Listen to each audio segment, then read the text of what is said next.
Hello and welcome to Throwdown Thursdays. My name is David and today I'm joined by my good friend and fellow teammate Ashley. Hello. And today we are playing Karuba. Each player has a player board which consists of this island. On the left hand side and the bottom there is the beach where our adventurers will start, and at the top and on the right hand side is the jungle where the temples will be.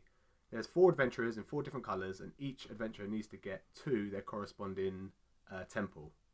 The way we do that, if you look on the left hand side, we got 36 tiles which everyone has access to. They all have their own individual ones, and we're going to use those similar to what Carcassonne. We're going to use them as road paths to make the adventurers walk all the way to the temple. Now the interesting part is that everybody has an identical starting point. You can see everyone's putting the adventurers in the same place, which I think is quite unique. So you see Ashley's playing. What colour have you got? I think I went for the brown. You got brown? Yeah, I think I did. No, you got blue. I think Natalie just went brown. I think James went first. Oh, right, yeah. So you're doing this. You place yours on the 40 degrees, and then you do a direct path to the blue temple on the opposite side. Make it interesting. Which, in a way, if you get a straight path all the way for the blue, you have to think you need paths going up for the other 2 colours, don't you? Yeah, that's right. Yeah. So this is you have to think about it straight away, don't you? Like where you're going to place the adventurers, etc. Oh yeah, definitely. So as you can see on your turn, you have 2 actions. You have the same. Everyone starts on the same tile. So we've got the number 3 at the moment. Everyone places that down, or you can discard it and move your adventurer equal to the amount of road tiles hitting the edge. So for this 3, it would be 2 movement for it. Also, some tiles have a crystal. If an adventurer lands on it, they get to pick it up and it gives you an extra point. So actually, when you're playing, what's the initial thing that you start to think about? What do you want to do first, really? I want to make paths mainly for the adventurers to get out. Yeah, so that's like the first. Yeah, because sometimes it can be hard just to even move them. So I'll try and find some tiles. Hopefully, I mean, for us at the beginning, I think it was quite difficult to get tiles that can get the blue and the purple away from the beach. Yeah. They need straight pieces, don't they, definitely, really? definitely. And I don't like discarding tiles at the beginning, so I did try to utilise them as best as I could. So you can see now, like the last 2 tiles I've played have mainly been for the temples, because I felt like I don't want to get rid of these just yet, so let's just play these as best as I can. Yeah, exactly. So. Well, if you look at the number 27 that you've placed next to the yellow, that can't really benefit any of the other adventurers because of the position it's in. Yeah. But Sarah's actually taken advantage of her movement. She discarded 1 earlier. She moved her brown adventurer up 1, so she gets to collect 1 of the crystals. That's 1 point for her. So the crystals are worth 1. Later on in the game, you're going to see gold gems as well. They're worth 2 points. Obviously, with most games, whoever has the most points wins the game, basically. The interesting point comes when an adventurer gets to their corresponding temple. So it's like a race. The first person to get to their temple, let's say, actually you get your blue to the temple first, you'll get 5 points. And then the next person who gets their blue adventure to the temple gets 4 points. So you want to be the first person to get to each temple. Yeah, that's right, yeah. But you have to keep an eye out on who's moving who, where, what, and which one first, basically. Yeah. Natalie, Sarah's already moved her brown adventurer twice. Yeah. Moved it closer.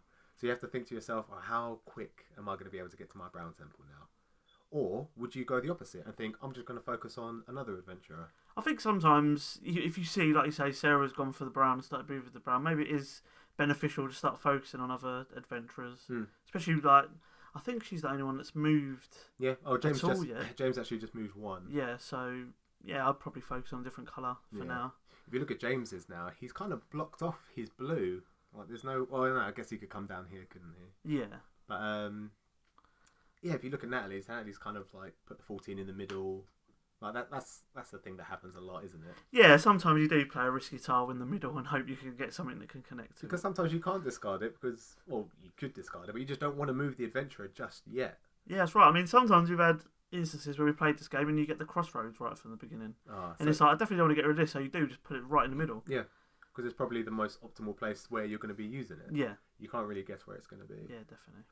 And at the beginning, everyone started placing tiles in similar positions. We know it's the first, I think, 4 tiles that James placed. Yeah, he copied me. He basically copied you.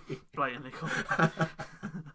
But as you can see, everyone's starting to look a little bit different. Yours and James kind of look the same, with your yellow adventurers already up there. You took the the gold piece there. Yeah. You haven't moved your blue and your brown yet. But again, you don't really think, do you? Yeah. So Natalie's just made a little bit of a misplay there. You see, she was on the 23. She's moved up one, which she can't, because obviously it's almost like a hedge. So that's the end of the road. It's not like Carcassonne, you have to have road pieces connecting to road pieces. So she moves the brown accidentally. We notice it, so we put it back and she moves the blue instead. Sarah does exactly the same thing after Natalie's done the same thing. But so we make them take their moves back and then move on. So at the moment, Sarah kind of has advantage. She's got four golds and a yellow. If you look at James's tile now that he's just placed, we ripped it into him so bad. Oh yeah, it's funny. He's actually blocked his yellow adventurer off completely. You see, it's got no path to walk onto the jungle area, so it's just going to stay there forever now. Yeah. There's no way it can move. And he hasn't noticed yet. No, I don't think he hasn't noticed, no. And we haven't noticed yet either, to be fair. Yeah, and well, at the end of the day, you're looking at your own board, aren't you? Yeah, definitely. You know, I think Sarah hasn't moved her purple, actually. I'm trying to think, no one's got all their adventurers on. Now, here's the misplay. This is when he thinks, I'm just going to put it on. Yeah. And obviously, he just assumes he could put it on. And we've told him you can't do it because there's no path there. But what he fails to do is actually, he discarded I think it was a 19 at the time. He wanted to move the yellow, but he forgets to move. He was obviously he was distraught. He didn't know what to do. We were ripping into him really badly. Yeah, exactly. So he didn't do anything that turn. He does, pick up the movement later on, which I think he does now. I think he moves the brown. So he moves the brown 2 for the previous turn, and then he'll move it 2 for this turn now. So he's the first person to actually get to a temple. So he gets 5 points for the brown temple. Yeah. So the next person to get to the brown temple will receive 4 points. If you have 2 people or more people get to a temple at the same time, you all get the same amount of points. You just make it up in crystals. Yeah. So Natalie's made her way to the blue. Sarah was really close to the blue, but she decided to place tiles elsewhere. Actually, you've got no connecting. Oh my god, yeah! I was getting so frustrated at this point. I just didn't think I was ever going to connect any roads. You know why? Oh, we've had one crossroad so far. Yeah, but I put it right in the corner. But you needed your purple guy to get out. You see, Natalie's is coming along quite well. She's got a path for her brown, which she hasn't really moved. James has his blue done. We finally got another crossroad, number 7. So yours are all connected? Almost, yeah. You just need the purple. Sarah's is pretty close for the blue. Yellow's not quite there yet.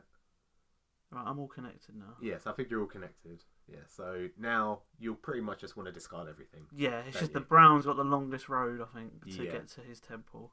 Because he's got to come back down and back up again. Yeah, it's going to... Well, that's when you start to count, don't you? You count how many pieces you got left. Obviously, I did. We all have the same remaining tile pieces. So you can count how many... It's probably, 2, 4, 6, 8, 10, 12, maybe 14 movement from now. So you can start counting what's going where. Yeah. So you get to the purple temple first, which is nice. You're so close to the yellow. I think at this point, you might be the only person to get to the yellow temple. James is obviously... James is definitely not getting to the yellow temple. Not getting to the yellow temple. But everyone's got to a temple at least once. It's pretty close. I think maybe you and Sarah are quite close. I think you have the same amount of points at the moment. Yeah. And everyone, I think, is actually connected to all their temples now. Not everyone. Because James isn't. Of course, exactly.